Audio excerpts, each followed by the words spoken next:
Sarah. Hey, Jordan, how are you?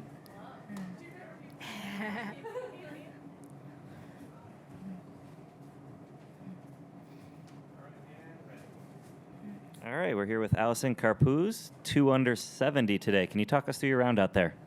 Yeah, started out well with a birdie on 3 and 4, and then made the turn with a birdie at 9. Bogeyed 11 and 18 coming in, but also picked up a birdie at 16. Overall, hit the ball really solid, made a few putts, and just happy with the round. The course play any differently today than yesterday? A bit of a different wind direction, and I think it was a little stronger as well. So a few shots were a little trickier, I thought, but overall still pretty scoreable on some of the holes. We'll open it up for questions. We'll start in the back here. Allisen, it's been a really solid season. I mean, you finished great in the other 2 majors, held your own with Jin Young and Nelly at HSBC, but I don't feel like you've really gotten everything into full gear yet. How have you kind of stayed patient, and what's been your mental attitude about kind of waiting for everything to click? Yeah, I think going into this year, it really has just been about getting better and better. I honestly still need to get a little more comfortable, I think, in contention. So that's really been the focus this year, just really trying to put myself into that spot and then hopefully learn how to convert as it keeps happening. What is it about your game that suits these big major venues? I mean, obviously finished T15 at Baltusrol, and I think in the top 5 or top 10 at Chevron. I mean, what is it about your game or maybe your mental attitude that really just suits this kind of golf? Yeah, I think I'm a really solid ball striker, which I think you need on big courses like this. And me and Jay, I think, do a great job of just looking at the course and really being honest about where my game's at, what shots I do or don't have for the week, and putting together a really solid game plan according to that. And just how good was it to get that birdie at 9? I mean, that's been one of the hardest holes all week for the field, so you got to feel like you picked up a shot there. Yeah, definitely. I mean, 8 through, I want to say 12 or 13 are all a tough stretch, and so it was just really nice to be able to convert one there. You looked really comfortable with your irons today. I mean, can you talk me through your process and how much your confidence boosted after yesterday? Yeah, I think I just really try to keep it simple, try to choose forgiving targets, just give myself a little bit of room on both sides. But I mean, it's a big course, just really trying to stay patient with myself, and misses will happen, but just try to recover from that. You looked pretty upset with that tee shot on 13, but then you stuck it really close on the green to save for par. Can you walk me through that? Yeah, I've actually been hitting that one right all week. So today I was just I want to hit the left center of the fairway. Unfortunately, turned it over a little too much and caught the bunker. But hit a pretty good shot out of the bunker and then hit a good wedge shot in and was able to convert that par. So really happy with that save.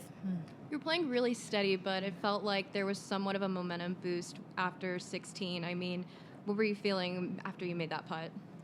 Yeah, I think, I just had a really good look at birdie there and was able to convert it. And I'm just always grateful for a birdie at a U.S. Open. Had you played Pebble before? I haven't. This is my first time out here. How comfortable are you on these grasses? Actually played a lot of polo in college, and I just grew up along the ocean. So as far as the wind goes and stuff, it's felt actually really comfortable this week. Cool. Down in front, Cara. Thank you. Given this is your first time playing Pebble, how quick a study is this golf course? I think, my caddy Jay just does awesome. He comes out and preps, and then I think we've worked together really well. So I think it's tough, but I think, once you see the course a few times, you kind of figure out where you can't miss for sure, and hopefully just pick up a few birdies coming in. Other than the views, obviously, is there one thing that stands out when you're learning this golf course that you're going to need to have in your game at the Major Championship this weekend? Yeah, I think especially with the wind picking up, it's just really important to just stay trusting it and stay patient out there. Lastly, you said you're working on feeling more comfortable in contention. How do you do that?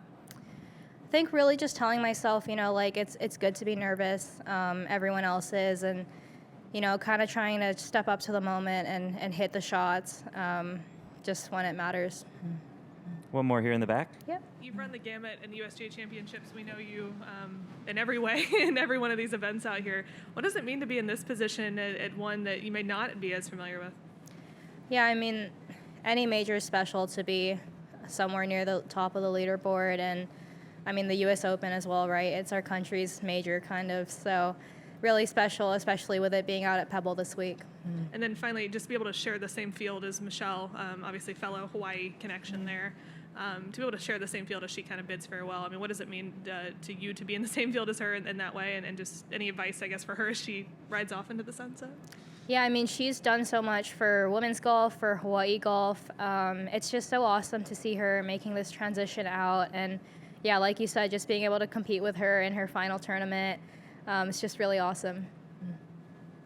All right, thank you. Good luck this week. Thank you.